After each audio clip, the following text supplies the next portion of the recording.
Very Peri Chicken, inspired by Peri Peri Chicken. Ooh. Now, it's a dish that has roots in South Africa, Portugal, and the first thing we need to do is make the sauce. So the Very Peri sauce is like a peri peri sauce. We're using African bird chilies. You can use Thai bird chilies. We're also using some red jalapeno, yellow bell or orange bell pepper, red bell pepper, some tomatoes, and some red onions. Now, here's the deal, and some garlic. No oil. All right, it's just like a dry char, like I did the green beans that one time. I really like doing a dry char because it gets all the flavor. Plus, when you do an oil on a sauce, it doesn't stay outside the fridge or in the fridge well. When you put it in the fridge, it coagulates all the fat and everything. So don't put the oil in the sauce, and you're sure to have something that you can blitz up and use everywhere. So I'm just getting everything in, stems included, all right, because they'll all blitz down, no big deal. All right, so I got those off. I'm just gonna get these on. It's a lot faster with my hands. And then just skin side down. And this is over direct heat, so we're going for char. So this is like really, really quick. Get these on here.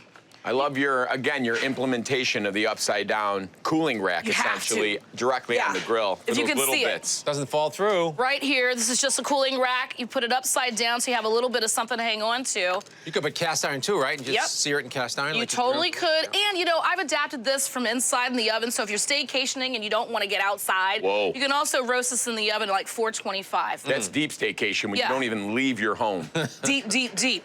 All right, so everything is on. It's gonna get nice and charred, just like this. I'm gonna show you how you finish this off. So after everything is charred and in your pot, you wanna add to it some liquid. So we've got some apple cider vinegar. Must. Gotta have it. So good in that marinade, too, really. Makes it zing. This is called, another name for this is Portuguese chicken.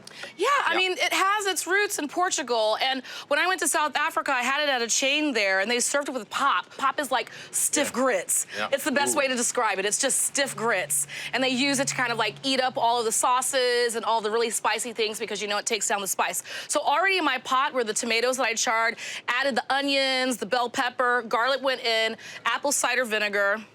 Don't forget those peppers, the red bell pepper and everything.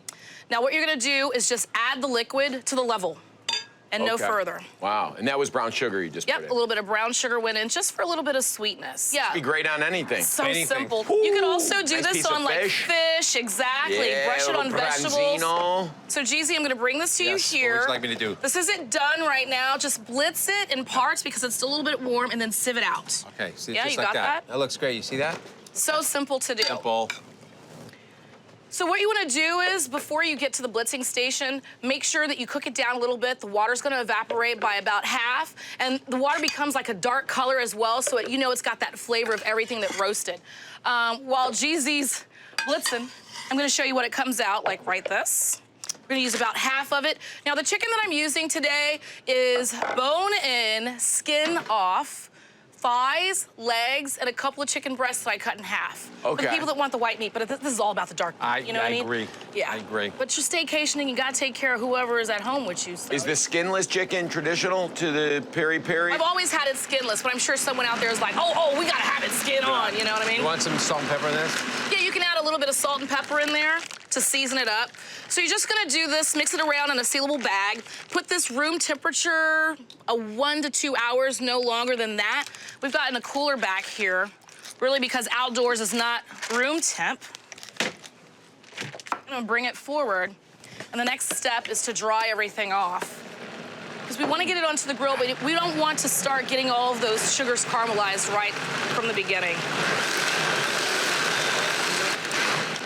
I got a fun fact for you guys. You know that peppers get spicier in the summer? No. Oh. Yes. Yeah? The heat in the sun and the dry heat actually makes the peppers produce more capsaicin.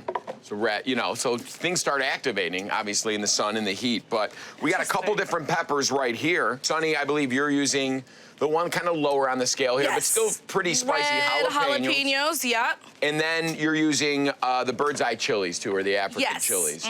So those are the hottest of the group here. So from jalapenos, you go to serrano, which are these long little kind of dark green chilies used in a lot of Mexican cooking. And then, of course, the habanero. Very popular. Yeah. Very famous. Hot and spicy. Very, very spicy. Which actually great has a flavor profile. Exactly. Yeah. I think this has got like the fruitiest flavor out of all of them. And then these little guys, don't think just because they're litter, they're not packing a punch. These pack quite a punch. So if you want to experiment with all these in your marinades, in your peri-peri sauce, start low, taste as you go, taste that marinade, especially before you add your chicken to it. So taste as you go. Make sure it's up to your spice preference. All right, I'm just getting the chicken over direct heat. I'm gonna char it first, but I like to go slick side down. So slick side down, we're gonna start over the char, and then we're gonna flip it over to indirect heat when we get that chance. All right, so I have some started already over here. And they've been going for a minute. Spin the globe on that one. So these started off on the direct heat, moved them over to indirect heat to kind of finish the inside cooking. The last 5 to 10 minutes or so, that's when you're gonna hit them with the brush and get them a nice lather of that sauce that we made beforehand. If you're gonna eat with your hands, you should be licking your fingers, so make it nice and sticky. Get this over here. Ready to go for At first, I was like, well, why isn't you just leaving the skin on? But now I see it's all evenly caramelized. And then not just the skin that's caramelized, but the meat itself.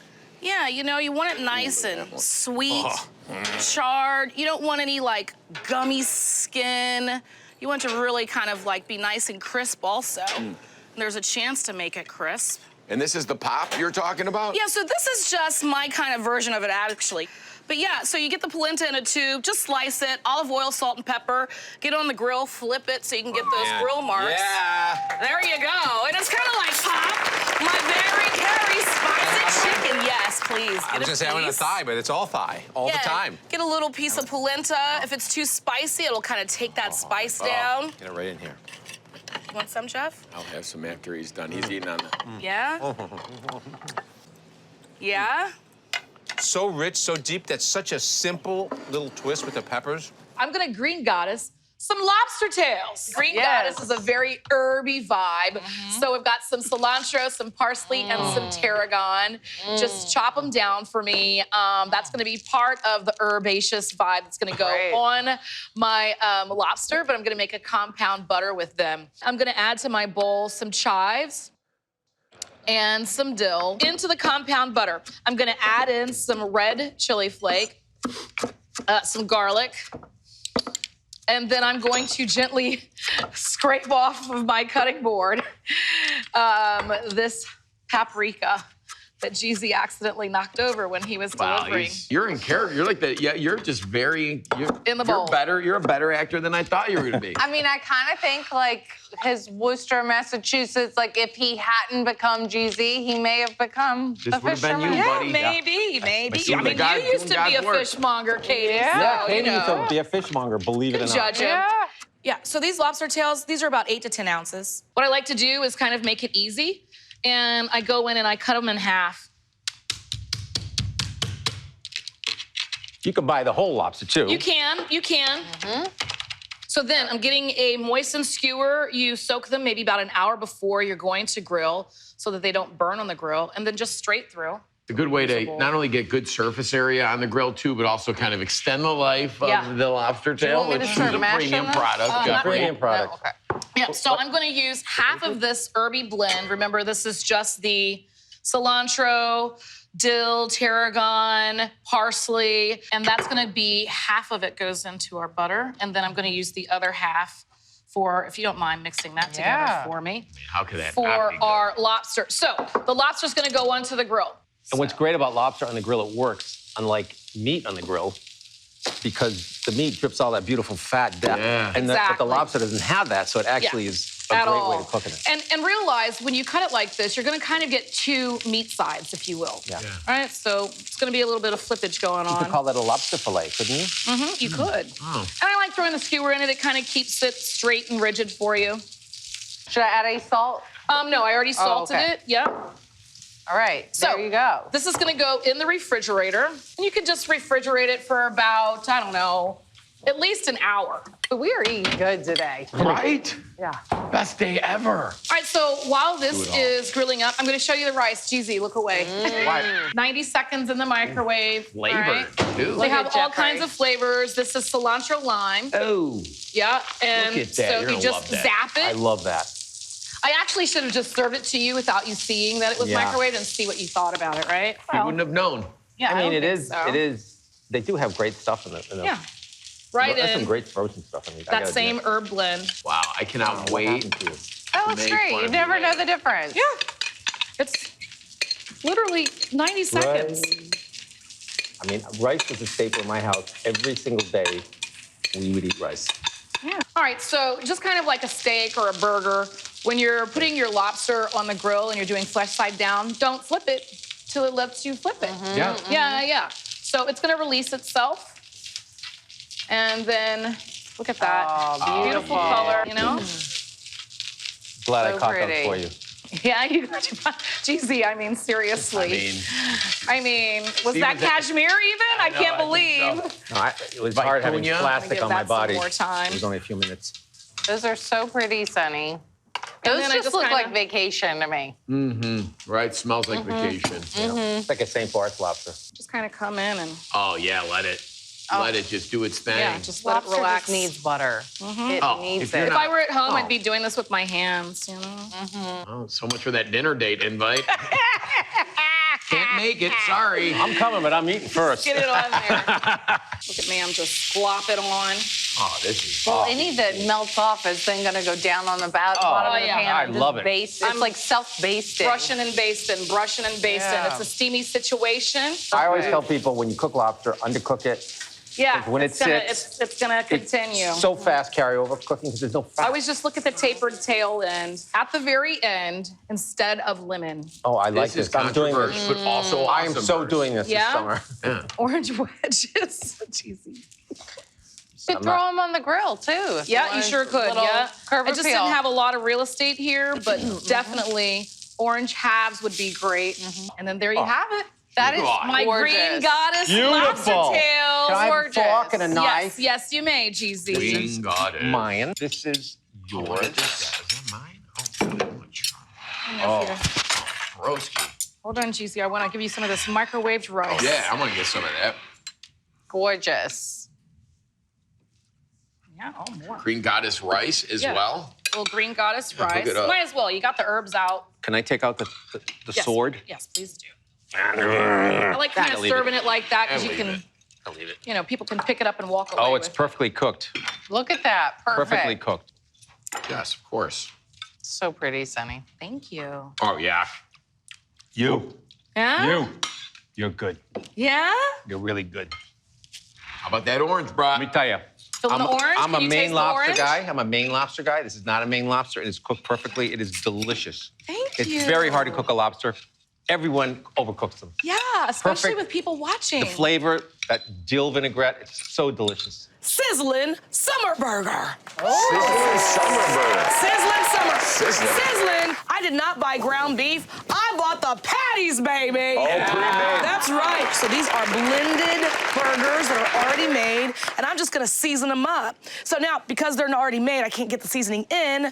I'm gonna do like they do at a lot of fast food places, which is shake it over the top. Shake it, All right. yep. Love that. So my season here, Hungarian hot paprika, smoky, Say spicy, what? garlic powder. You need your own line of paprika. I know, right? Cumin, but it's already out there. I'm into inventions like infladium, you know? Oh, Jeff A little bit of onion powder right That's what there. I do. I taught her that. Black pepper and some salt. Just gonna stir that up. Salt. Stir I like the that onion up. powder in this, Sonny. Yeah, you know, it works. I love the idea of buying a pre-formed patty. Just gonna get this on both sides. And then the key here is you're gonna let it rest. Burger like this, I'm gonna take this a little medium rare. I'll take a little bit of that red center, you know? Just a bit, right? Yeah, just a bit. After they sit for, you could do up to 2 hours at room temperature, right onto the grill. I got them on. Oh, I love I'm this. doing some direct heat, gonna flip them. Don't touch them. So now, let's figure out the fire, right? Because we only put the Hungarian hot paprika on there. That's not enough to blow our lid off. So I'm gonna make some cheese sauce. Now you can buy a box of just the cheese sauce. Just the pouches. Yeah, just the pouches of cheese. So get that, and then add in my newest favorite ingredient you guys are gonna start picking on me for, sriracha seasoning. It has all the fire. It's a little bit tangy as well. I say to a couple of packs, a couple of tablespoons, but it really is, give it a try and you'll know how hard you wanna go with it. I just want to make sure the cheese sauce is hot. Those ratios are looking on point already. Now you feeling bun to burger ratio. I'm putting the lettuce on the bun, all right, okay? Then after that, I'm gonna throw that burger down. Keeps the wetness away from the bun, yeah, right? You don't want it to get too soggy, you know what I'm saying? Onions. Some red onions. These are the French fried jalapenos now. So good. They come in a canister. I like to take them and then just kind of crush. You know what I mean? Come through with some of that luscious. We need that heat on that burger. Cheese sauce. It's good. Don't overdo it. Just a little. Look at that steam coming off of it. Oh, man. All right, GZ. Oh, Man alive. My Look at that. sizzling summer burger, y'all. Look at that. I mean, that is, look at that. What's great about it is everything is done right. The bun is warm, the lettuce is proper, the cheese is really melted. The burger's cooked to perfection, seasoned on point, plus it's yummy. It's really good. Cola Glazed Short Ribs. Boom! Okay, get that bottle of cola out. We're gonna cook with it. I love it. All right, so first things first, I got my short ribs right here, bone in. It's about 4 pounds. Gonna go in and salt and pepper. Get those tops done. These are gonna go into the grill. You know, there are 2 zones. So we've got this direct heat. We're gonna sear, okay, at the very beginning. Sear Just up, like our sear babies up right top, here. Huh? Sear, yep, right over the direct heat.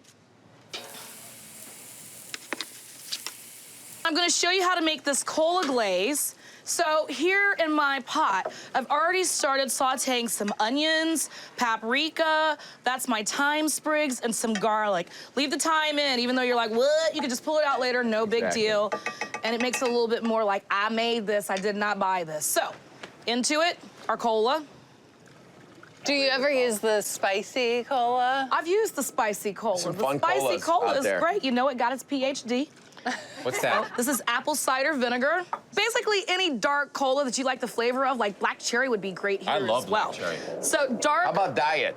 brown, no. Actually, Blasphemous. I'm glad that you said that because you can't use diet cola for this because the sugar. sugars are different. They're not gonna caramelize the way that you want them to. So if you're on a diet, forget it. You know that 4th of July is the undisputed largest grilling day of the year. It is. Oh, Really? totally. Yeah, it is. I would Yes. think so. So ketchup, some stone ground mustard. Oh, yes. Before that, we had some brown sugar. Obviously, the cola as well. Fresh tomato. Apple cider vinegar, and these are fresh tomatoes Wow. Fresh. that I put in with that ketchup as well. So this is gonna go back on the burner, bubble until it reduces to a sauce. Oh. I'm gonna get the seared ribs off and move those over to my indirect heat. Now take a look at this. These got are that not yield, cooked too. through. Yeah. These are not cooked through. No, they're guys, not. Obviously, I just seared them, so that's the whole goal. Just get the beautiful color on them. Can you see that? Take a look at that, huh? Wow. Yumster. Get in there. Look at that. Oh, careful, you get them. Not on my shoes. Get to it. Yeah. So you just want to kind of come in here, baste these every 30 minutes. So All right. easy. So I'm gonna let those hang out. This is a low heat, so it's gonna hang out for a long time until everything is nice and tender. What's a long time?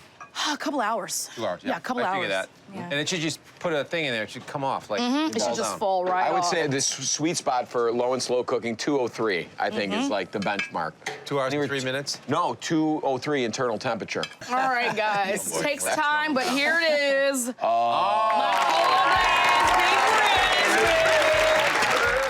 Char-Grilled Oysters with green garlic butter. I've got some Wellfleets here. These are wild. You can also get some farm-raised. Farm-raised is gonna be a little bit more uniform, cleaner. Wild, you might find a little bit of, you know, barnacles or things growing on there. Scrub them really, really good and then get to shucking. So when you wanna shuck, you're gonna turn it over and look at that flat side.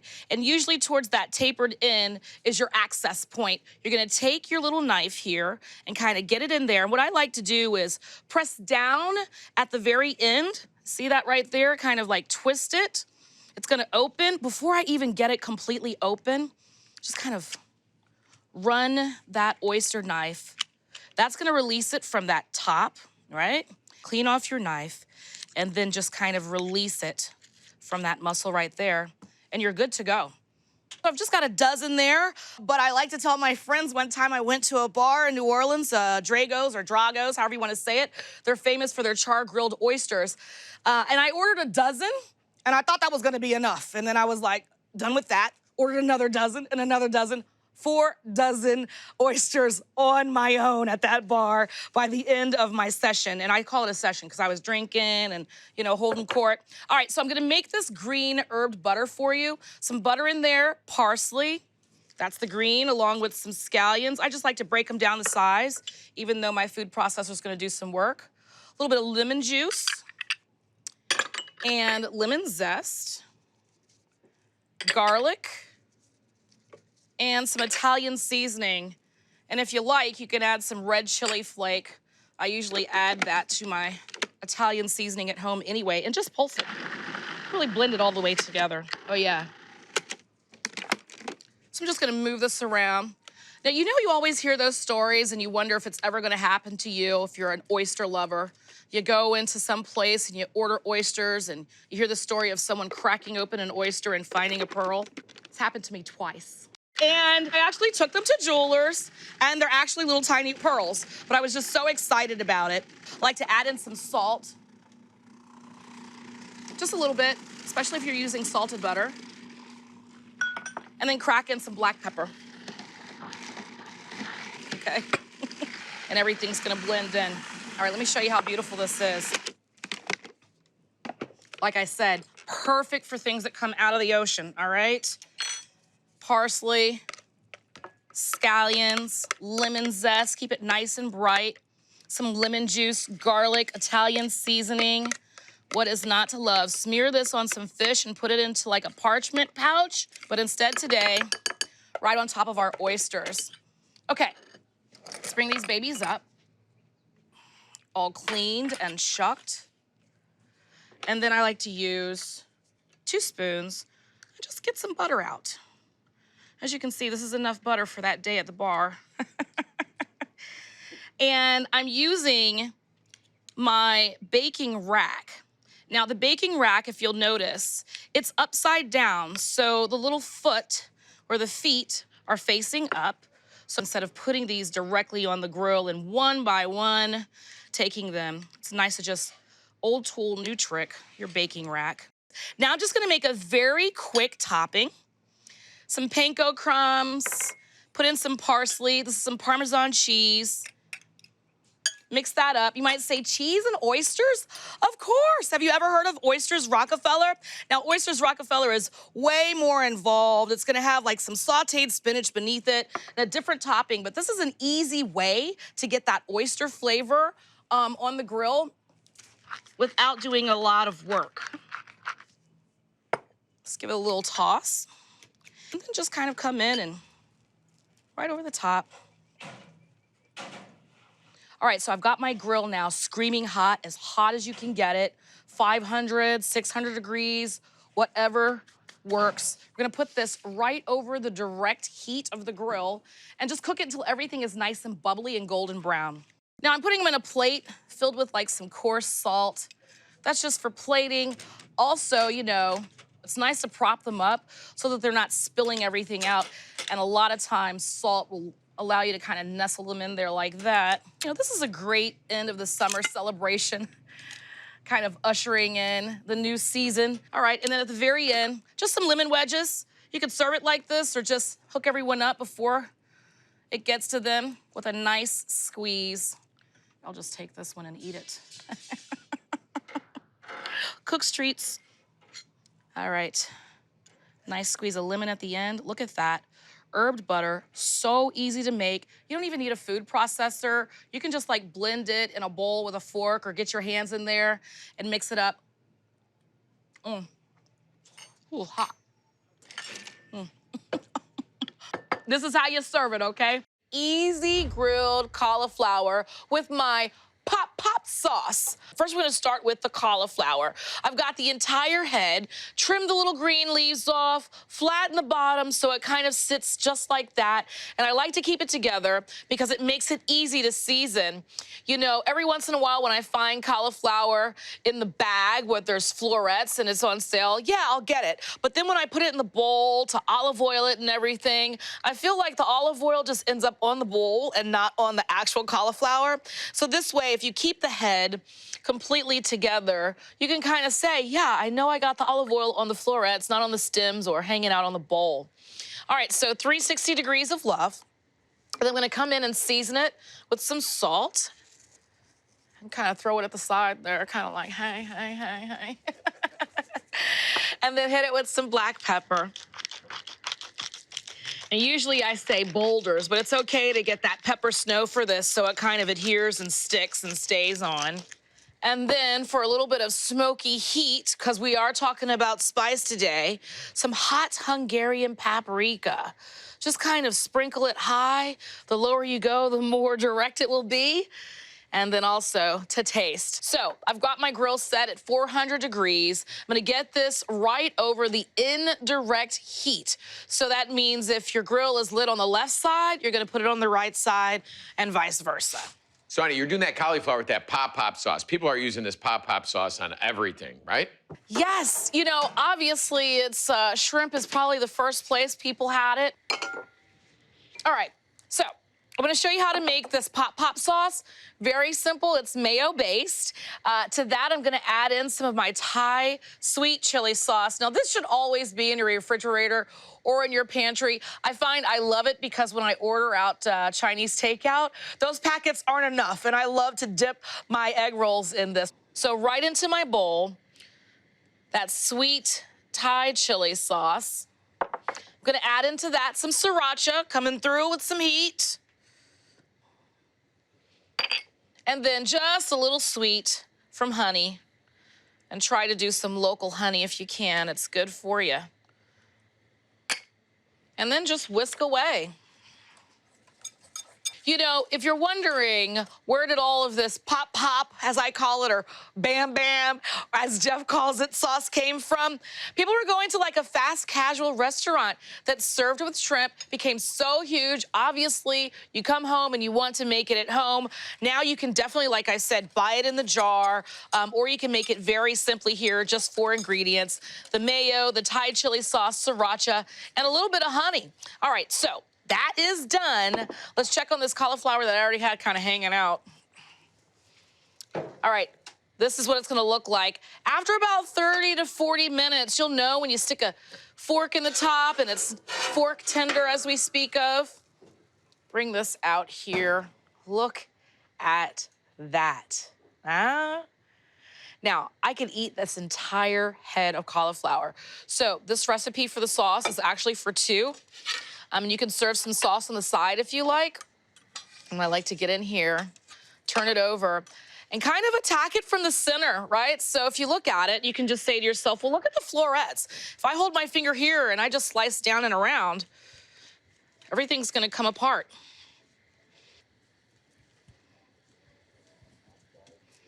There you go. All right, so into the bowl.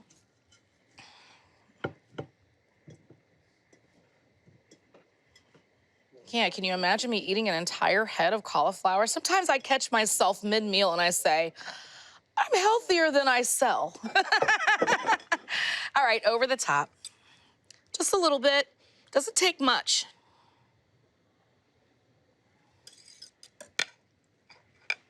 And then just kind of give it a nice little bowl toss. Get it into our serving bowl here. A very easy side. I like to finish it with some chopped scallions. I feel like you can never have enough, never too many chopped scallions. And then, just for edification, a nice little bright spritz after it sat in that grill. Now, you can do this in your oven as well at 400 degrees, but a nice spritz of that lemon juice. There you have it, my cauliflower with pop sauce.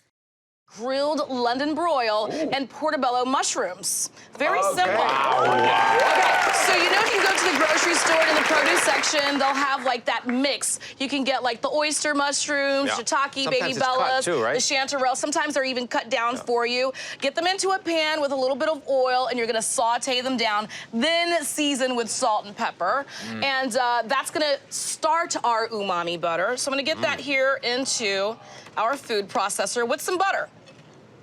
That's gonna get all blitzed in there, nice and yummy. Now, in the same pan that I rendered them down, I'm gonna add in some flavor. All right, so this is actually what I love to put on my edamame that I get from the freezer without the mushrooms. So if you're in love with edamame, do everything and stop before you throw the mushrooms down.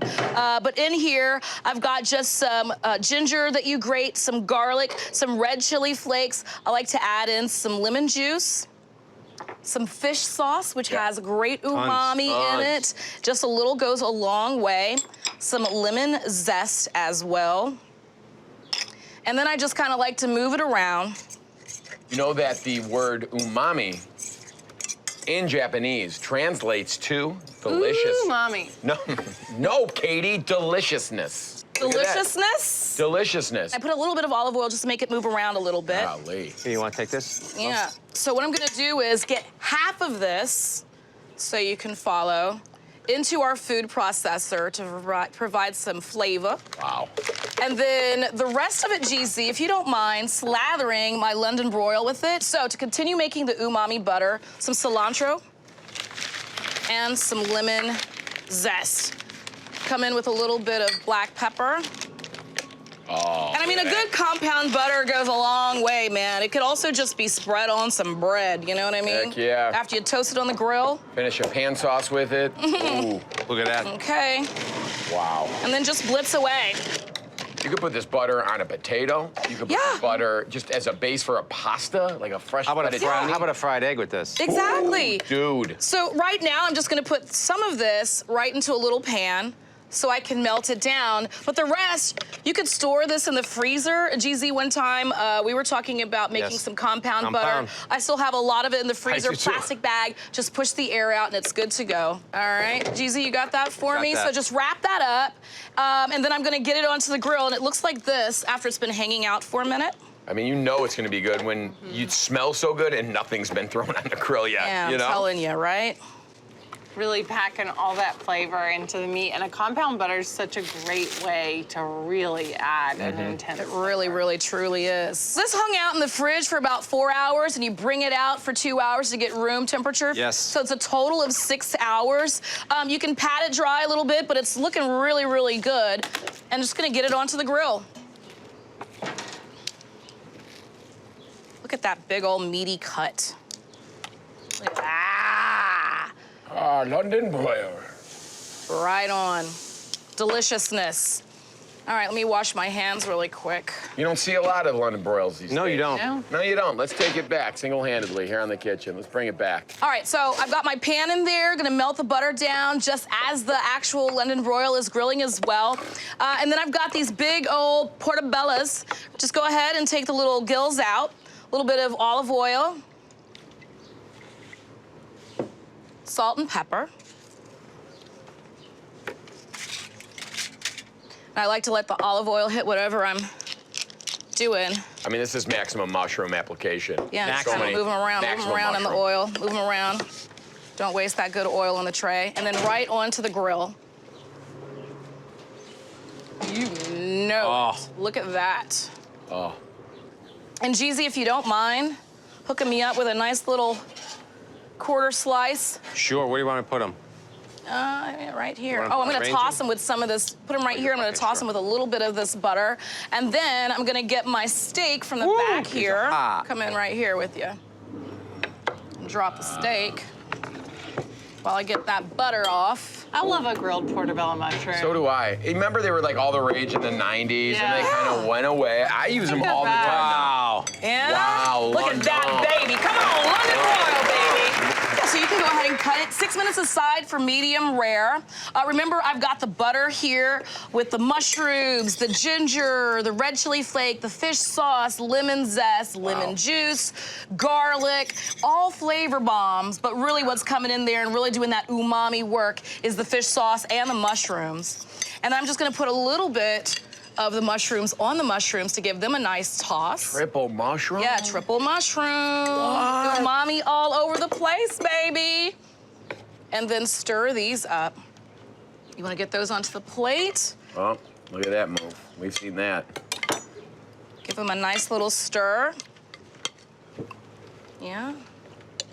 I love to serve these kind of on the side. Everyone get a little umami on their life. And then, I mean, come on, Jeezy. Come on. Oh, all in one move. Yeah, all of it. Just Sonny. get it and get it out there. We're getting this piece right here. And then All right. come over the top and finish it off with a little bit more of that umami. Wow. Little mushroom fire right there for your life. There you go. Meat, baby. That's what I do. Thanks, Jeezy, for making your own plate. You guys want some? Yes. Have we met? But very, very simple, you know? If you're into a marinade that's super simple, probably pantry pulls, maybe just go get some fish sauce. Use it sparingly. Got it. Little mushroom in there. Mushy mushrooms. You know, I don't remember the last time I had this cutter steak. Yeah, I don't even know if I've Meaty, ever. right? London broil is Honestly. good, very inexpensive, and really hard to make wrong, you know? You do have to chew it. Yeah, it's but a chew. There's so much flavor. And you're right, the umami is it's all over the place, explosion in your mouth. So I'm firing up the grates with an amped up burger to say, bye grill, bye. It's my spicy green goddess burger and it is delicious. All right, so this is 80-20 chuck. What we have here is just salt, pepper, and cumin. The way I mix this is with my less dominant hand in a mixing bowl. I kind of make pitchforks and just kind of fold it together, not squeezing and mixing like I saw growing up. Now, on my grill here at about 375 or 400, over the direct heat, I'm going to add my patties. Now, I make 4 out of 1.5 pounds. You make them whatever size you want, but I think they're nice and healthy if you're doing 1.5 pounds and 4 out of that. To these, I'm gonna add a luscious glaze that's very simple to make. And before I make that glaze, I'm gonna show you what I like to do with my buns. All right, get them over the indirect side of the grill, right over here, okay? They'll get nice and toasty and warm while our burgers are cooking. So for the glaze that's gonna go on top of the burgers, it's a jalapeno glaze. It's gonna start with jalapeno jelly. So you've already got that spicy jalapeno flavor in there, but a little bit of sweet, so it's gonna remind you of barbecue. Into this, and it's my Green Goddess burger. So it's gonna be everything that you get from Green Goddess flavors, which is gonna be a lot of herby moments. That's gonna be some mint. So to that, some parsley, some cilantro, some dill. And this is just some scallions, white and green parts. I like to kind of chop it in half and then put it next to each other before I run it through that blade mill of our knife right there. All right, and then just get this right into our bowl. So remember, we've got the jalapeno jelly and all of that Green Goddess love, cilantro, mint, dill, parsley, and then just stir in the scallions. I like to come in with a nice pinch of salt and then hit it with some black pepper. And this is what's gonna go on top of the burger while it's on the grill. So I'm gonna show you. Okay, now let me explain to you. You don't press the burgers down, okay? Because they are friends with the grill, but you don't want them to be friends with the grill. All that fat just gonna seep through if you press them. Plus, just flip once. And if you're having trouble flipping, it means the meat's not ready to be flipped. So it should come off pretty easy for you. So I'm going to flip to the indirect side. Oh yeah. Look at that. Now you can always do a quick check on your burger. It's not looking good, it's not looking dark enough for you. I'll just turn it back over and you're gonna get those hash marks right there. And let me cover it up with our luscious jalapeno glaze. Remember, just the jalapeno jelly, some jalapenos, and all those herbs that you find in a green goddess salad dressing, plus some scallions. Now, this is over the direct heat again, because I want a little bit of a red-pink moment on the inside, okay? Close this up, and I'm gonna show you about the other green we're gonna put into our burger situation here, avocado. All right, I love avocado in a burger. I used to slice it, and that's a rookie move. You take a bite and the slices just go everywhere. But if you decide to mash it and smear it into the bun, kind of like mayo or something like that, man, every single bite is gonna get that avocado love. Now look at that. How do we know it's beautiful? In the grocery store, you look at that little nub right there. You pop that nub off. First of all, it should pop off easily. You look beneath that nub, it's a beautiful green color. It's gonna be like that on the inside. I also like to just squeeze all of the avocado flesh out. It helps me kind of squeeze, and plus then I don't do that thing where you have to whack into the actual seed and then, you know, maybe cut yourself. I see a lot of avocado cuts happening during the summertime. So that's a quick little hack for you. Just squeeze it out. It comes right out. Look at that. All right, now, we've got flavor, salt and pepper, all that good stuff going throughout. You want to flavor every single layer. So this is going to go on the top bun. A little bit of salt never hurt. Some black pepper. Remember, the burger's got salt, pepper, and cumin. I love putting cumin in a burger patty. It just tastes like meat more. See, very simple. Just some avocado, salt, and pepper. So this is gonna go on the top of the burger, on the bun. And speaking of the buns, let's check these buns. Now, I always make sure I aluminum foil and put them over the direct or indirect heat. You know, it only takes them about 10 to 15 minutes to fully get nice and warm on the inside. Look at those burgers! What? Okay, so we're gonna hook you up with the top bun first. Look at that. Brioche buns, nice and cushy and buttery, nice and warm, oof, and ready to get that schmear, oh, toasty, of avocado. Just melts right in. So I've got some pepper jack cheese here. I'll put that right on the bottom. You can do American if you like, but I think we've already got that jalapeno jelly going, and if you can handle the heat, why not? I mean, come on. And I'm gonna show you about that texture in a second. Oh, come on, come on. Really, is it a cookout or a barbecue without burgers? Look at these beautiful, beautiful patties. All right, I'm gonna get this as it's fresh off the grill so it can start to melt into that cheese. You see how the architect knows what's going on here. Cheese on the bottom. Cheese on the bottom. Plus, it's gonna be a nice barrier to the bun because it's so cushy. You don't want it to get soggy down there, and that cheese is gonna really help you out. Little Bobby Flay action. Oh, shoot. A little Bobby Flay potato chip action on top of that burger. Oh, man. Sonny, you love Bobby. I do love Bobby. I do love Bobby. He's my at-work husband, even though I barely get to work with him. There we go. Right. Good juiciness. Doesn't get lost in the sauce, but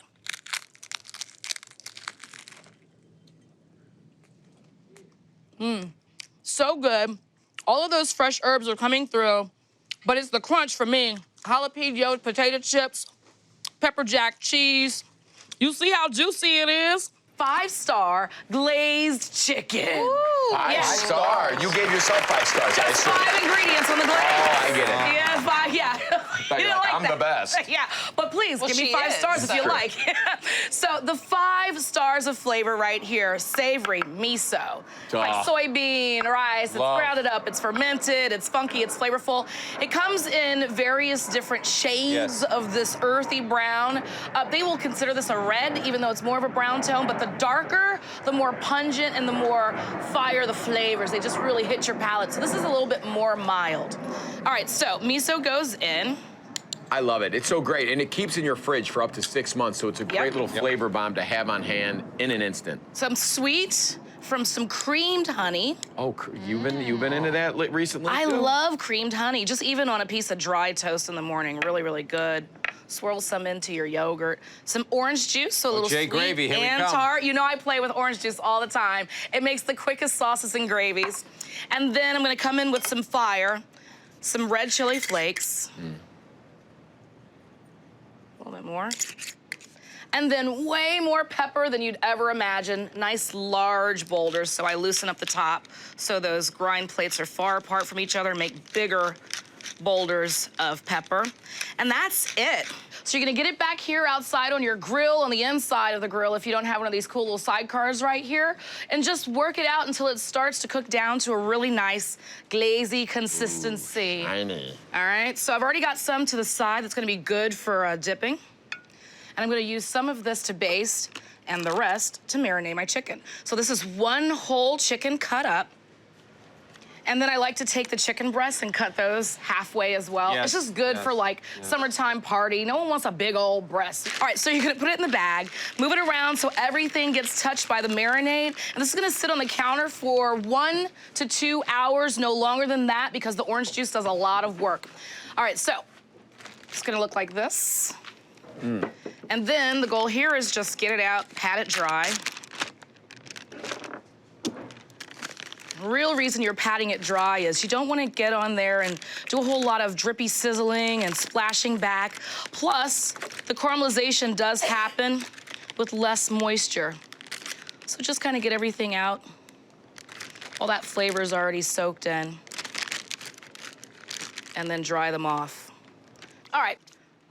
So this is an indirect, full indirect cook. Nothing about starting on direct and then going to indirect. What I mean by that is if you're doing like a coal grill, it's gonna be on the side where the coals aren't once you level them off. Or if you're doing like a gas grill, you're gonna heat up one side of the grill and then the other side is the indirect side.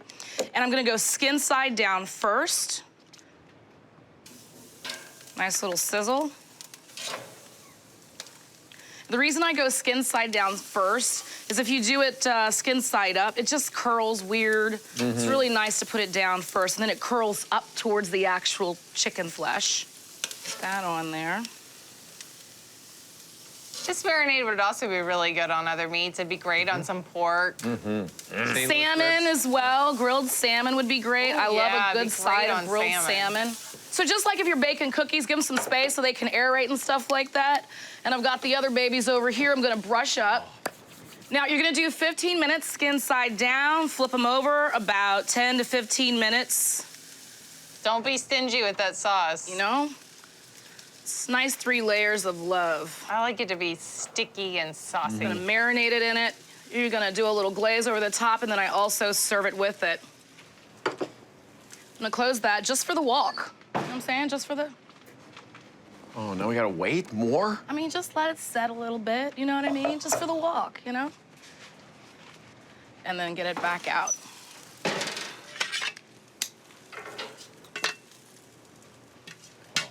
Wings galore. 5 ingredients, 5 stars. You gotta get this down to me. I want a bite. And then I'll transfer them over here. Oh, that's the piece I want, that breast, yeah. Use a cleaver to hack your breasts in half? I do. Yeah. I have 2 favorite cleavers. How crazy of you to ask? I love a cleaver. If I can find anything that I can just hack, pow, pow, pow, pow. Plus, I love chopping with 2 cleavers. If you do like chopped chicken or barbecue in the summertime, you get 2 cleavers and just start going crazy. I think you're starting to scare people. Look how good this looks. What would you like?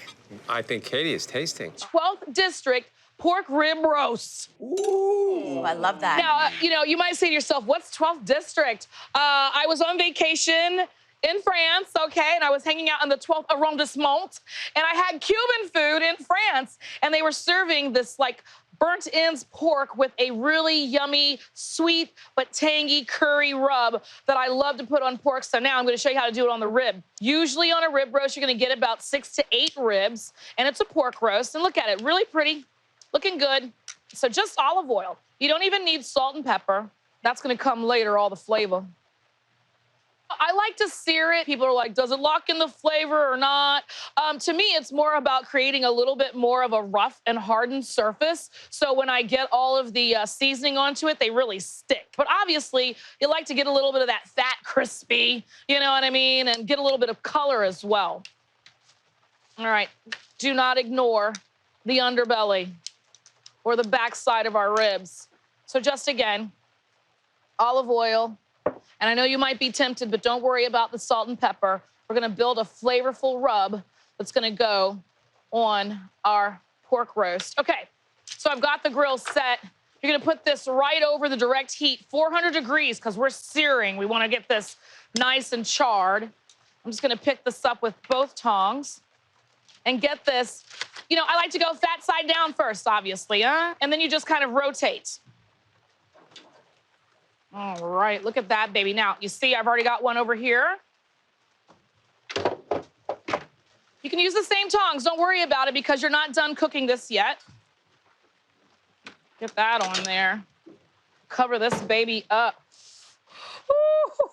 But you don't want to eat it yet, right? Because we just seared it. So the outside looks like it's cooked, but on the inside, it's not so much. So let me build this rub for you. So I'm going to brush this with a little bit of Dijon mustard.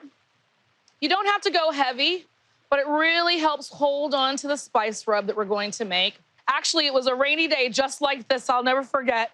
And we didn't want to go, you know, far into the city to get something to eat. And I was like, well, what about that little Cuban place down the street? And you say to yourself, but I'm in France. All right, completely coated. Let's build this rub. Okay, simply put, this is, to me, one of the best rubs you can put on pork. We're gonna start with some turmeric.